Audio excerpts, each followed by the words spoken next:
Municipal ఎన్నికల్లో గెలుపే లక్ష్యంగా ప్రచారం చేస్తున్నారు కాంగ్రెస్ నేతలు. ఇంటింటికి వెళ్లి ప్రచారాన్ని నిర్వహిస్తున్నారు. రెండేళ్లలో ప్రజా ప్రభుత్వం చేస్తున్న అభివృద్ధిని, సంక్షేమ పథకాలను వివరిస్తున్నారు.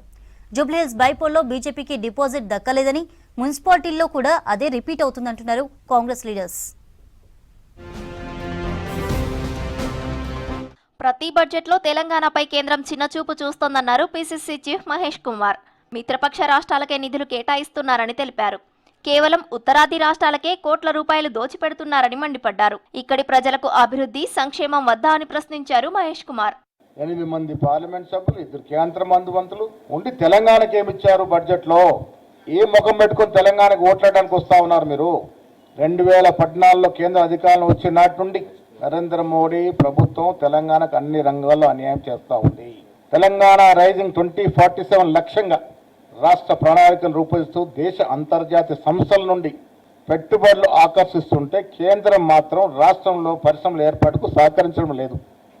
బీఆర్ఎస్ దోపిడీకి రాష్ట్రం అప్పుల ఊబిలో కూరుకుపోయినా అభివృద్ధి ఎక్కడా ఆగలేదన్నారు ప్రభుత్వ విప్ ఆది శ్రీనివాస్. రాజన్న ఆలయాన్ని, వేములవాడ పట్టణాన్ని డెవలప్ చేస్తున్నామని తెలిపారు. వేములవాడలో మున్సిపల్ ఎన్నికల ప్రచారంలో పాల్గొన్నారు ఆది శ్రీనివాస్. పట్టణాల అభివృద్ధి కోసం ఈసారి వేములవాడలో కాంగ్రెస్ కు అవకాశం ఇవ్వాలని కోరారు. గత ప్రభుత్వం రంగురంగుల బ్రోచర్లోనే మాకు అభివృద్ధి చూపించిండ్రు, రంగురంగుల వీడియోలను అభివృద్ధి చూపించిండ్రు. కానీ మీరు ఈరోజు క్షేత్రస్థాయిలో మా కండ్ల ముందే కనిపిస్తున్న అభివృద్ధిని చూస్తున్నాం. రాజన్న ఆలయ అభివృద్ధి కానీ, వేములవాడ సుదీర్ఘకాలంగా ఎదురు చూస్తున్న 3వ బ్రిడ్జే కానీ, 50 సంవత్సరాలు ఎదురు చూస్తున్నటువంటి రోడ్డు వెడల్పే కానీ, మురుగు నీరు మూలవాగులో కలవకుండా పైప్ లైన్తో నిర్మాణం చేస్తున్నటువంటివి అభివృద్ధి మేము కళ్ళ కట్టినట్టుగా చూపిస్తున్నారు. కాబట్టి మేము ఓటు కాంగ్రెస్ పార్టీకి వేస్తామని చెప్పినట్టు సందర్భం. కేంద్రం తెలంగాణపై సవతి ప్రేమ చూపిస్తోందని విమర్శించారు ఖైరతాబాద్ ఎమ్మెల్యే దానం నాగేందర్. బడ్జెట్ కేటాయింపుల్లో తీవ్ర వివక్ష చూపిస్తూ బీజేపీయేతర రాష్ట్రాలను చిన్నచూపు చూస్తోందన్నారు. ఆదర్శ నగర్ లో కళ్యాణ లక్ష్మి, షాదీ ముబారక్ చెక్కులు పంపిణీ చేశారు దానం నాగేందర్.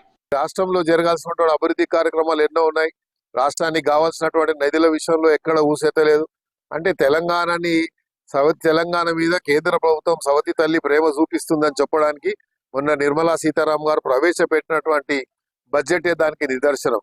కానీ పూర్తిగా తెలంగాణ వాదిగా, తెలంగాణ హైదరాబాద్ బిడ్డగా హైదరాబాద్ లో ఉన్నటువంటి ప్రజా సమస్యల మీద మరి వాళ్ళు ఊసెత్తకపోవడం దురదృష్టకరంగా భావిస్తూ దాన్ని తీవ్రంగా మేము వ్యతిరేకిస్తున్నాం.